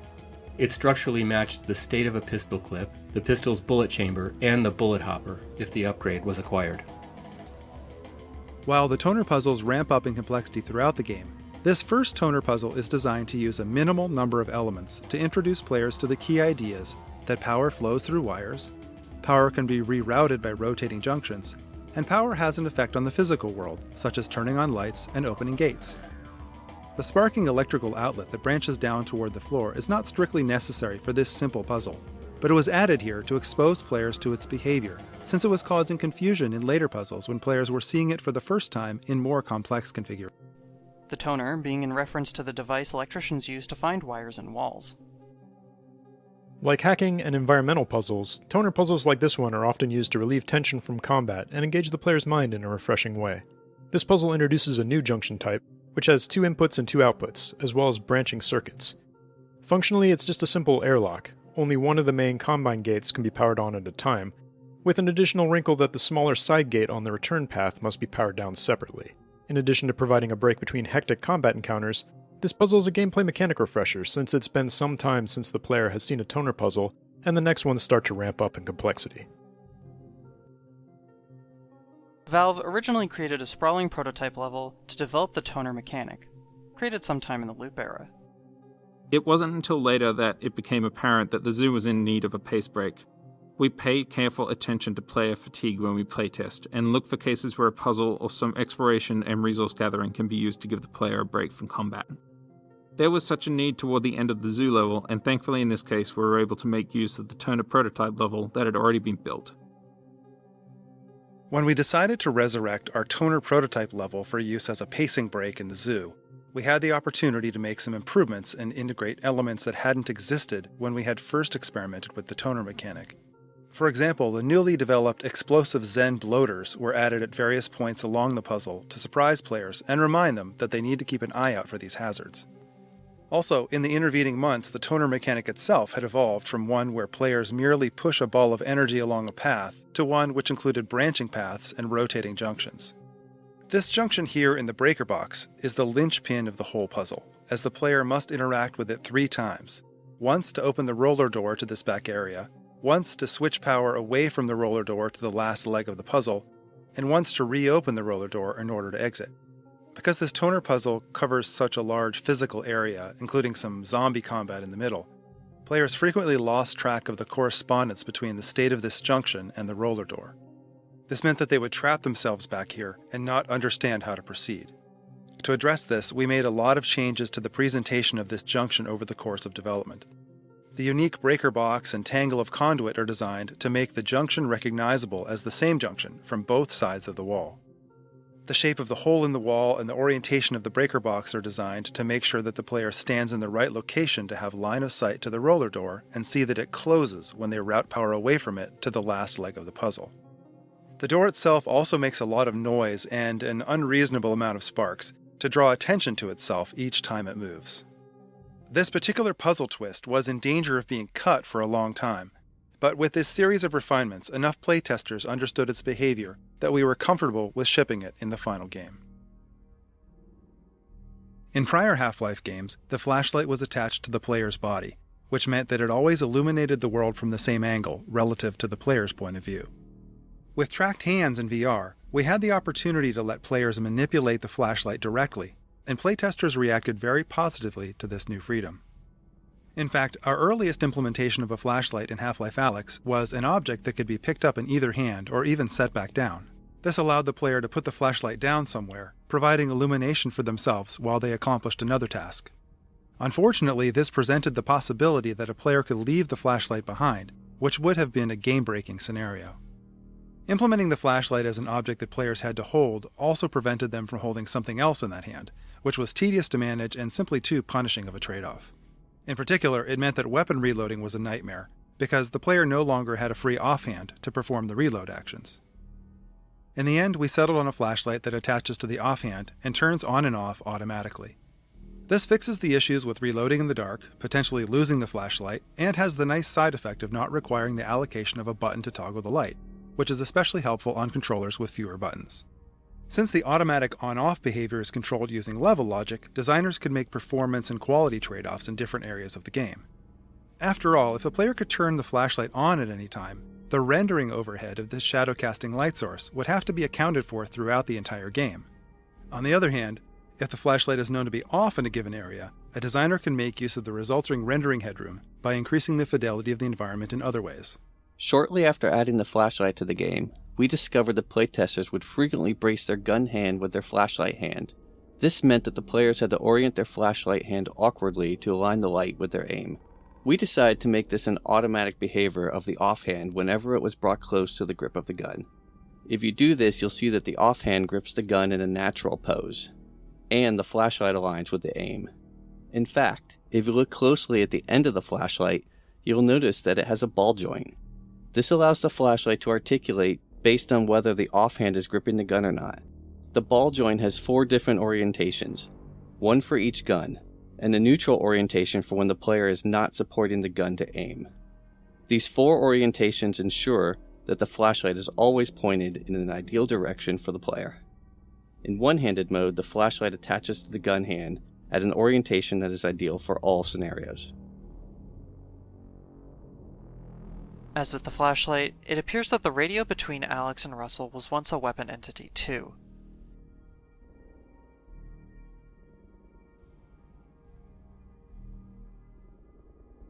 Trip mines have appeared in prior Half-Life games, and the act of defusing them seemed like a natural fit for a VR game, where players can perform complex operations with their hands. By this point in the game, players have already learned how to hack Combine technology with their multi-tool, but we wanted defusing a trip mine to be more tense than the hacking puzzles. To defuse a trip mine, not only does the player have to place their hand near the laser that could trigger the mine, but they have to perform the task within just a few seconds. Early versions of this puzzle were inspired by lockpicking, resembling a series of tumblers that the player had to quickly align. Unfortunately, the tumbler design required players to rotate their wrists in an uncomfortable manner, particularly given that they had to also avoid touching the laser beam. We removed the rotational component but kept the timing element, leading to the mechanic you see in the final game. We also experimented with causing the trip mines to actually explode if the player failed to defuse them, but most players found this too punishing, especially in cases where a chain reaction of explosions could occur. Instead, the mines just stay active and the player can attempt to defuse them again. We did end up keeping this behavior for the hard difficulty setting, but added a warning sound a few seconds before the mine actually explodes, to give players some time to move away. We also experimented with allowing defused mines to be removed and redeployed by the player, but we hadn't designed enough combat scenarios around this mechanic for it to be satisfying in practice, so this was left out of the final game. Destruction mechanics for the game came later in development. This includes the game's breakable toilets. The addition of destruction would have several knock-on effects for combat sequences. The first was the chasm puzzle near the water tower. The goal of that puzzle was to deliberately create a stressful situation for the player. Originally, there was a platform the player had to move themselves, with limited, seemingly non-destructive cover. The puzzle that we shipped retains the same sense of tension due to being stranded in the middle of a chasm under attack, but does not rely on physically moving the player. The upper portion of the wooden platform is deliberately devoid of any substantial cover, which encourages players to jump onto the platforms below. On the lower platforms, we provide enough cover to protect players from antlions, but also leave them feeling vulnerable out in the middle of the chasm. The cover here is porous and breakable, increasing the sense of urgency and requiring players to engage the antlions from their compromised position. The other sequence was the portion of the Strider chase just after getting to the top of the elevator. During development, we talked a lot about the experience of the Strider minigun blasting through the walls and floors of the parking garage while hunting the player, but we weren't sure we would be able to deliver destructible cover until around 6 months prior to shipping. To address this, we designed the destructible cover to visually communicate that it was being broken down prior to actually fracturing and breaking. Initially, the cover would look like an unremarkable piece of concrete or other building material, but when it took sufficient damage, it would start to visibly crack and throw off dust particles.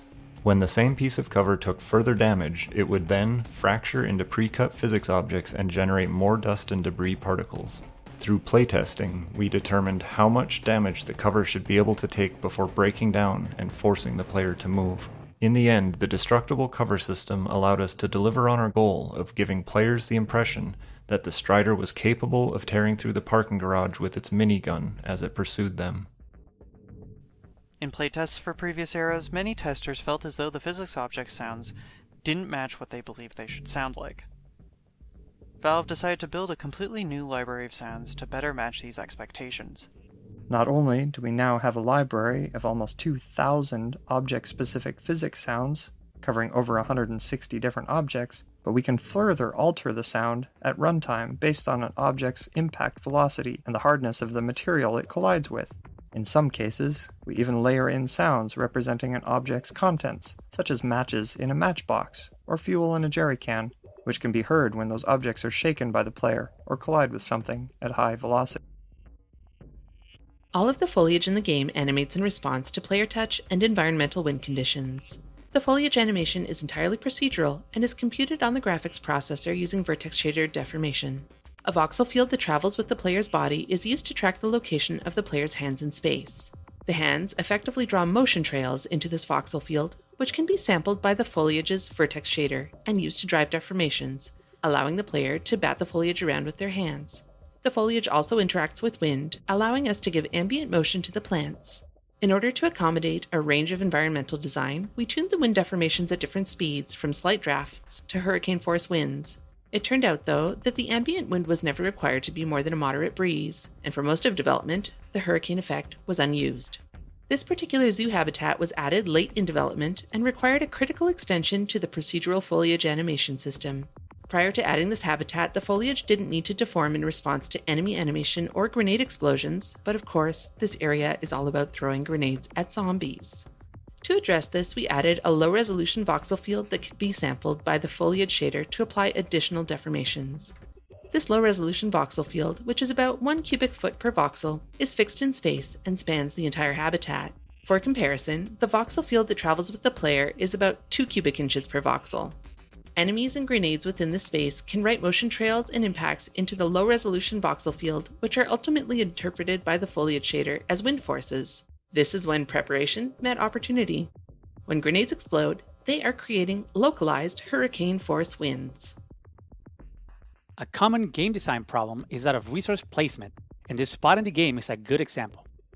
Players have just left an area where they acquire the Combine submachine gun, and whenever they get a new weapon, we try to give the player the opportunity to experiment with it right away. So, right after the SMG, we make sure to give the player a bunch of ammo for it and a supply of not too threatening enemies, in the form of confined zombies and wandering headcrabs to experiment on. But playtesting has shown us that there's a wide range of ways that players respond to that setup. Some shoot a headcrab or two and move on, but some players take their time exploring the weapon, even using up all the ammunition we gave them. Now, after the headcrabs, the player is heading towards a new area, which features one of the hardest combat arenas in the game, where they must fight 2 revivers at the same time. How much ammunition can we expect the player to have here?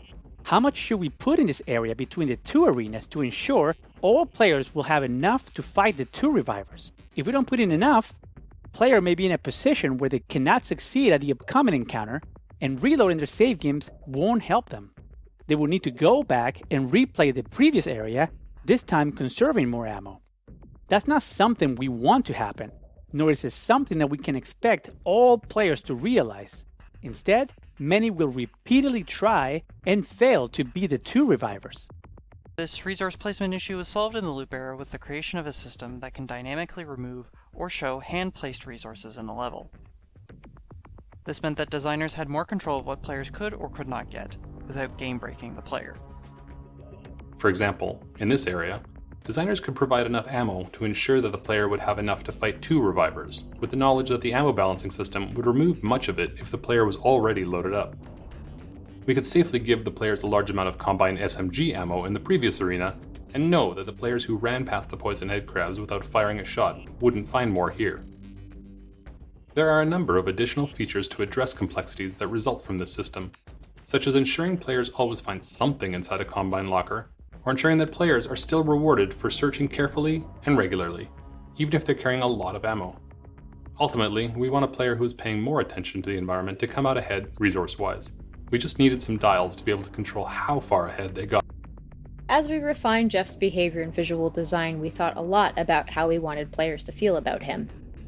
The goal was to have playtesters describe Jeff with words such as menacing, threatening, and deadly, and for that reason it became important that players not survive if they got too close to Jeff, so we decided that his attack should result in instant death. This would teach players unambiguously that Jeff was too dangerous to trifle with, but it left us with the challenge of teaching this to players without necessarily killing them. The approach we took was to give the player opportunities to witness Jeff attack and kill other characters. Early versions of the level included scenarios where Jeff and the player would encounter zombies and Combine soldiers. The player could attack these enemies, or use sound to lure Jeff into place so that he could pummel them with his massive arms. This gave players an opportunity to witness Jeff's power and his method of attack without dying at his hands themselves. Unfortunately, this outcome wasn't guaranteed, as some players would opt to kill those enemies themselves, and having these other characters present was also quite expensive in terms of animation, sound, and level content. We were already grappling with the challenge of keeping this level well-paced and within scope, and so we cut these sections. But this still left us with the original problem of how to demonstrate Jeff's ability to kill without killing the player. We chose to address this by adding beats to existing animated sequences. For example, when the player opens this two-handed roller door, we added a head crab for Jeff to munch on in full view of the player. We also added a similar beat to the later elevator ride, with Jeff smashing a head crab against a wall before melting it down with acid. Jeff went through a long design process over the course of the Cabal and Loop eras, including for a time a robot design. The trip back to the drawing board landed us with the more organic character you see in front of you. Drawing inspiration from the idea of coal miners succumbing to the black lung, we focused on the concept of a member of the Combine's Zen cleanup crew that had succumbed to the Zen infection. This gave us the visceral reaction from players which we were looking for. A human face is still visible, but the eyes are clearly decayed, communicating blindness. The organic nature of this design allowed us to lean more heavily on audio to feed back the behavioural state, with animalistic grunts and roars that came to include more human-sounding elements over time. A core element of both the environment and Jeff himself are the Zen plants seen here spewing toxic gas that makes the player cough. These were not created to be merely ornamental or to support the novel VR interaction of players covering their mouth. They were added specifically to solve a long-standing challenge that we had with illustrating Jeff's personal space. Another problem we encountered was that a subset of our players quickly became comfortable around Jeff once they became adept at keeping their distance from him and avoiding sources of noise. For these players, dealing with Jeff felt trivial. He simply didn't feel like a threat to them. We discussed a variety of potential solutions to these problems, even wacky concepts, such as giving Jeff the ability to teleport to sources of noise. But it was difficult to come up with ideas that didn't feel like we were giving Jeff the ability to cheat. Eventually, we came up with the idea of having the player cough.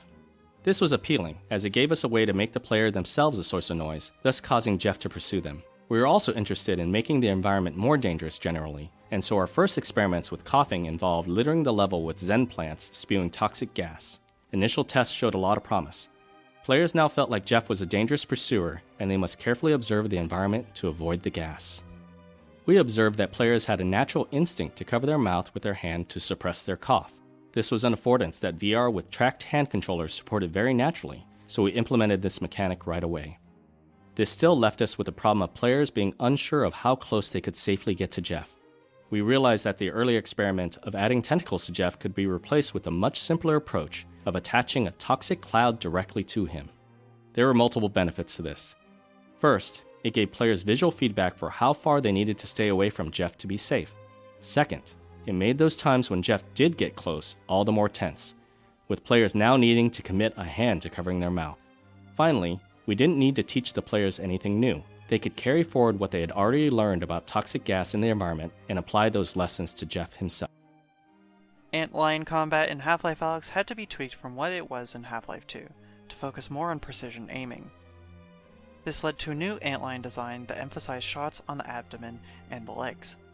The removal of the legs was clear to players, but presenting the fact that the abdomen was invulnerable until the legs were removed was a long-standing challenge. There was no single solution to communicating this effectively to playtesters, but rather a series of small additions that communicated the behavior. For example, We made the abdomen dull and black one invulnerable, and changed it to match the bright orange legs as it became vulnerable. Shooting armored parts of the antline would generate sparks and hard ricochet sounds, while shooting the vulnerable body parts resulted in orange blood spurts and soft impact sounds. We also designed the death animations to emphasize the abdomen exploding, and ensured that an exploded abdomen chunk was left behind after the antline was dead. Valve wanted a big capstone finale to the antline fights, and found this train yard, which was originally built for a loop-era narrative moment, worked well for this. The Combine tractor beam tower is framed at the end of the tracks, providing a clear goal for the player. The placement of the glowing red sign in the direction of the tractor beam was also a deliberate decision, a technique used by the environment artist to subconsciously pull players in the desired direction via visual contrast, even in the event that they've momentarily lost their bearings in the chaos of the battle. The pacing of the combat here was carefully balanced to leave most playtesters on the brink of being overwhelmed and feeling like they made it through by just the skin of their teeth.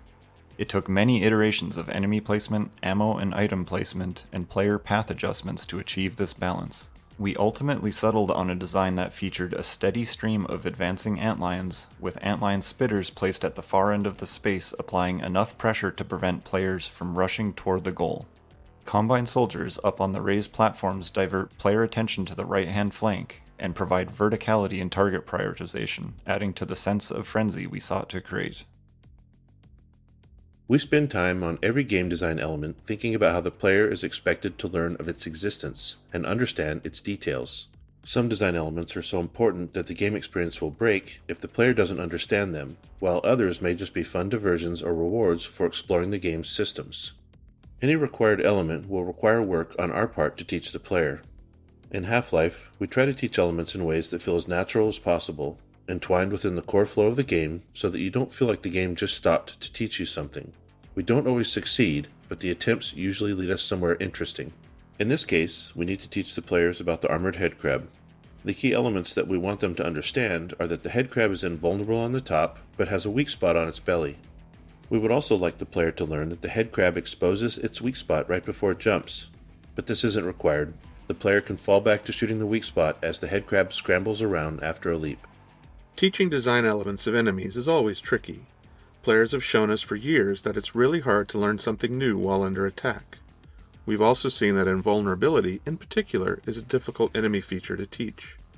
If players are blasting away at an enemy, they are often not paying close attention to the impact feedback. If the enemy is vulnerable in some areas and not others, players may kill the enemy with a spray of gunfire, not realizing that some of their shots did nothing, while others hit critical weak spots. So when we approached the armored headcrab training, we knew we'd need to do significant work. The first step was to avoid placing the player under duress by containing the enemies inside this wire fence. Next, we placed headcrabs at eye level facing the player, exposing their bright, pulsing weak spot. If the player shoots one immediately, they are rewarded with a unique death effect where the headcrab explodes into chunks. This effect is designed to show the player that they did something special to kill this headcrab, as opposed to how they've been killing headcrabs up until now. There are a couple of other pieces in the setup here that are important. A second headcrab is placed right behind the lock the player must shoot to enter the cage, encouraging the player to notice the weak spot and try shooting it. 2 more headcrabs are loose in the cage, scripted to repeatedly attack invisible points on the wire fence. This ensures they are constantly demonstrating the way they expose their weak points before they leap, and this allows players to practice hitting the weak spot from behind the safety of the fence. The Reviver's animations were originally seen as being too cute during the loop era, with playtesters frequently wanting to interact with it and feeling horrible having to kill it. To fix this, we reauthored most of the Reviver's animations, making it significantly more unsettling and menacing. We also made the Reviver more aggressive by adding a jump attack if the player got too close. With these changes to animation and behavior, players once again were fighting the Reviver as intended, and they no longer wanted to take it home as a Many playtesters were also feeling confused about the revived zombies having different gameplay elements than previously fought headcrab zombies. We had to make a number of changes to revive zombies to train players that this behavior was intentional. First, we designed the revived zombies introduction animation to use particle effects and audio to draw attention to the changes that result in this new type of combat. Second, We substituted in dual particle and impact sounds to make shooting the zombie feel less impactful than it did in previous encounters with ordinary non-revived zombies. And finally, we modified the revived zombie so that it doesn't play any flinch animation or respond to bullet impacts, further communicating to players that its behavior is different. We also used the reviver itself to illustrate the new combat experience. Electrical effects were added to indicate the reviver's movement inside the zombie, with a bright pop and glow as it emerged at a new location on the zombie's body. With these new visuals and satisfying impact sounds and screeches from the reviver when hit, playtesters were no longer confused and consistently enjoyed the new combat mechanic. In the fall of 2019, it was looking increasingly unlikely that Alyx would be done before the end of 2019. But there was confidence for what would end up becoming the final, real release date of March 2020. Thus, Valve began looking at marketing for the game, the first marketing push being a reveal trailer. The reveal trailer was quite meticulously planned out through November of 2019, as seen here. Interesting to note is that it appears the announcement trailer was planned with a different version of Alyx than what was shown in the trailer.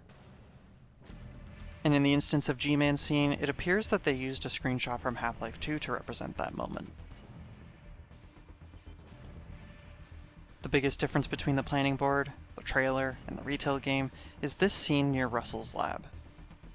The board uses the retail layout. It's possible this special layout was only done for the trailer. The trailer also still uses the older Loop era skins for the grunts.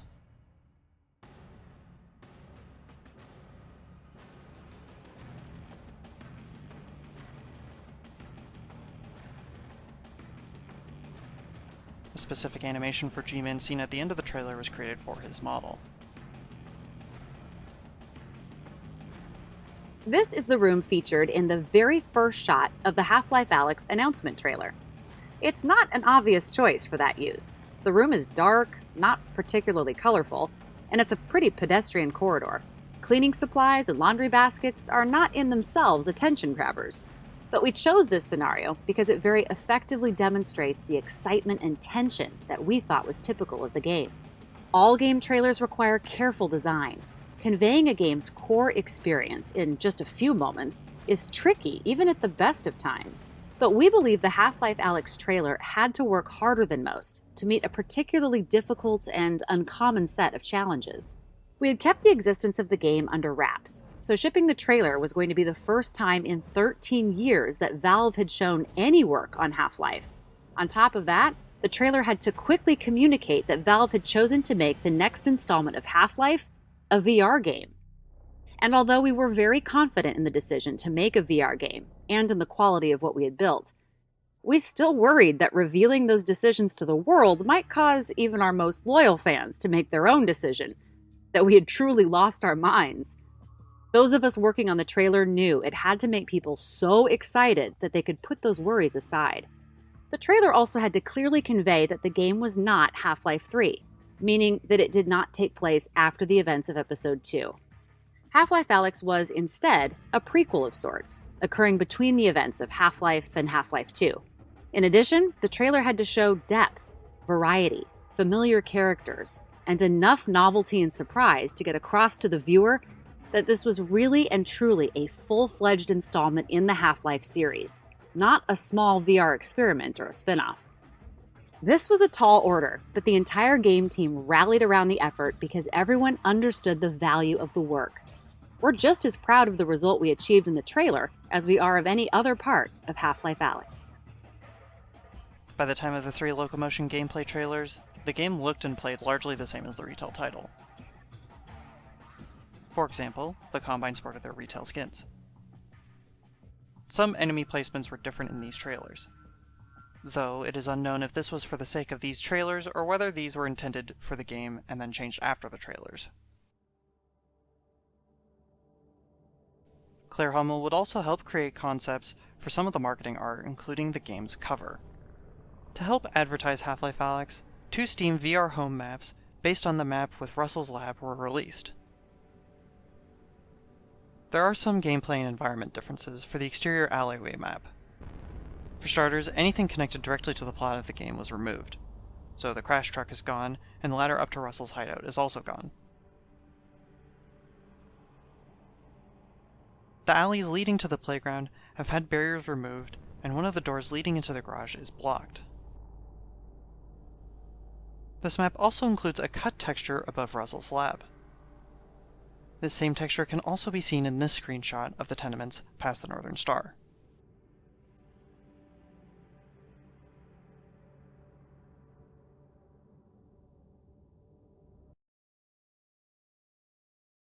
At some point during the development of Half-Life Alyx, the Combine worker was seemingly intended to play a much larger role. This can be seen in the sheer amount of animations in place for the worker. This includes unused scripted sequences like various flagging animations for vehicles.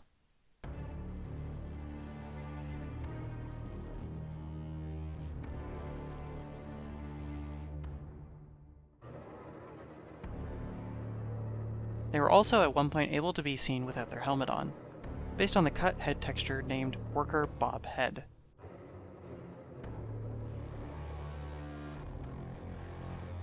They also sport over-the-shoulder medkits and hammer, which aren't seen on the standalone model, and aren't seen on their person in-game.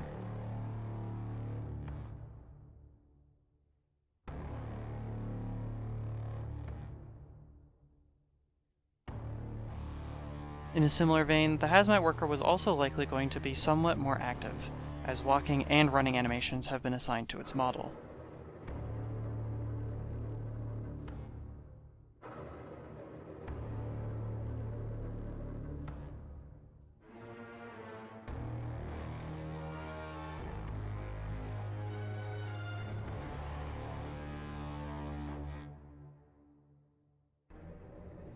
Across the whole of Alyx's development, numerous environment models and textures were created, but ended up being cut at unspecified times.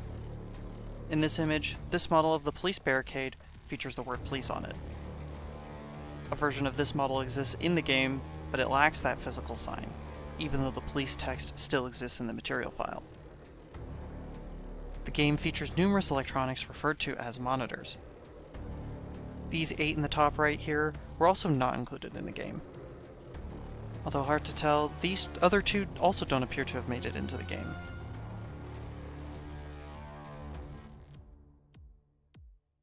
Among a series of props referred to as tabletop, this document holder, this smaller bolt, and this makeup or jewelry container all did not make it into the game. The dropship also has an unused skin.